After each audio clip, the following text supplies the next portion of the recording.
Kā tikt galā ar akni un pumpām?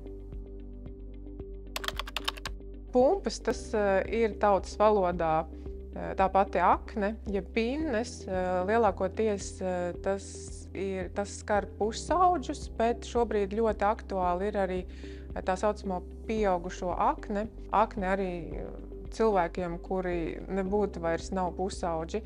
Un šeit ir ļoti būtiskas vairākas lietas. Pirmkārt, ir svarīgi izprast šīs te slimības būtību. Te ir runa noteikti par ģenētisko faktoru, kas nosaka ādas tauku dziedzeru pastiprinātu jūtību uz hormoniem, un savukārt tālāk seko tauku dziedzeru aktīva darbība un iespējams arī nosprostošanās un iekaisīgu izsitumu veidošanās.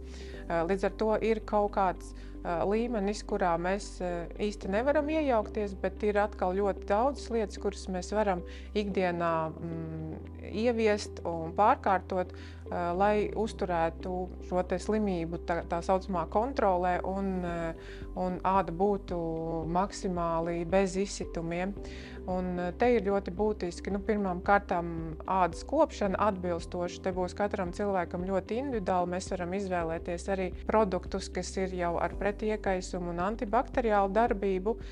Noteikti cilvēkiem ar problemātisku ādu īpaši svarīgi ir tieši ādas attīrīšana no rīta un vakarā, kas varbūt, piemēram, cilvēkiem ar sausu ādu nebūs tik no svara. Un noteikti šeit ir jautājums arī par uzturu, kas ir daudz pētīts. Ir produkti, kuri veicina iekaisumu un izsitumus, un ir savukārt produkti, kuri uzlabo ādas stāvokli un darbojas tā kā pret iekaisumu.